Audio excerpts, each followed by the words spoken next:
Nara Chandrababu Naidu, YS Jaganmohan Reddy ఇద్దరే. సీమాంధ్రలో ముగిసిన ఎన్నికలు ఈ ఇద్దరు నాయకుల పొలిటికల్ కెరీర్ ను డిసైడ్ చేయబోతున్నాయి. చావో రేవో అంటూ ఎన్నికల యుద్ధంలో తలపడ్డారు ఇద్దరు.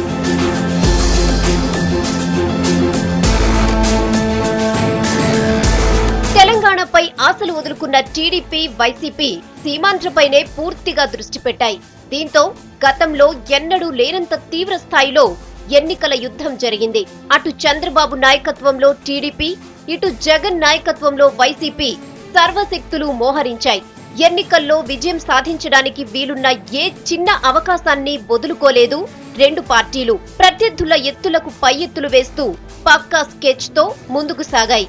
ఒక పార్టీ 50 కోట్ల ఆస్తిపరుణ్ణి బరిలోకి దించితే కౌంటర్ గా మరో పార్టీ 100 కోట్ల సంపన్నుడికి టికెట్ ఇచ్చింది.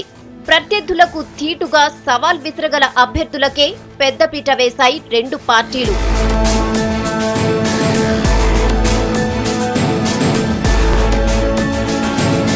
వైసీపీకి ఇప్పటి వరకు ఉప ఎన్నికల్లో గెలిచిన చరిత్ర తప్ప ఫ్రెష్ గా అసెంబ్లీ, లోక్సభ ఎన్నికల్లో పోటీ చేసిన హిస్టరీ లేదు.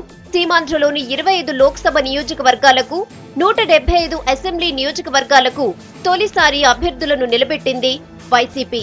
ఒక్క మాటలో చెప్పాలంటే ఇంత పెద్ద ఎత్తున ఎన్నికల గోదాలోకి దిగడం వైసీపీకి ఇదే తొలిసారి.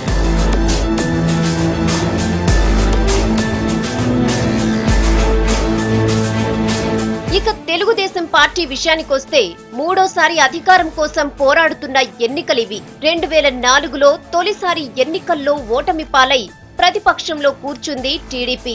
ఆ తరువాత 2009లో సీట్లు పెరిగినా అధికారాన్ని కైవసం చేసుకోలేకపోయింది. ముచ్చటగా మూడోసారి అదృష్టాన్ని పరీక్షించుకుంటోంది టీడీపీ.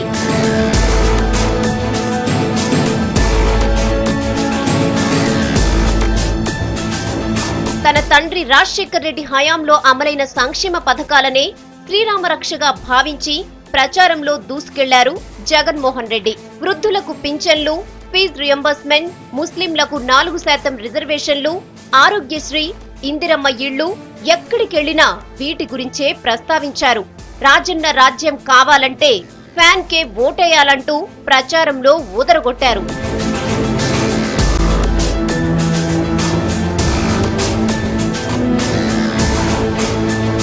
సంక్షేమ పథకాల విషయంలో వైసీపీతో పోటీ పడలేమని డిసైడ్ అయిన చంద్రబాబు నాయుడు రూట్ మార్చారు.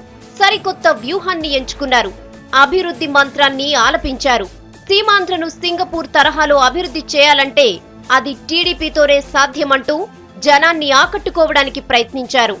హైదరాబాద్ ను హైటెక్ సిటీగా డెవలప్ చేసిన ఘనత కేవలం టీడీపీకే దక్కుతుందంటూ లెక్చర్లు దంచారు.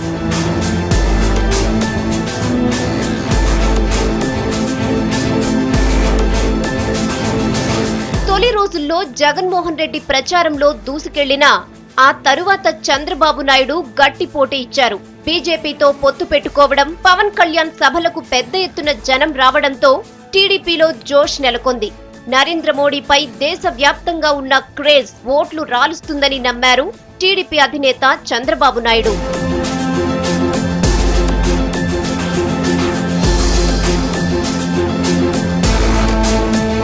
వైసీపీకి ఏ సామాజిక వర్గాలు అండగా ఉన్నాయో గమనించి వాటిపై కన్నేశారు చంద్రబాబు.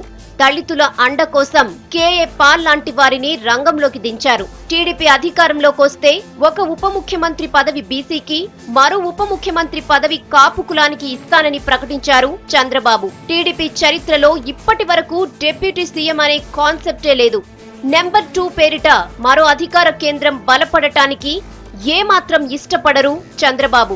అయినా ఈసారి ఎన్నికలు జీవన్మరణ సమస్య కాబట్టి పాత పద్ధతులు మార్చుకున్నారు. గెలుపే ధ్యేయంగా కొత్త వ్యూహాలతో ముందుకు సాగారు.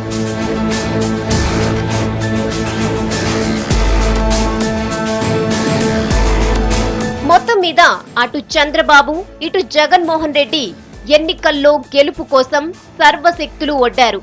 విజేత ఎవరో తెలియాలంటే ఈ నెల 16 వరకు వేచి చూడాల్సిందే.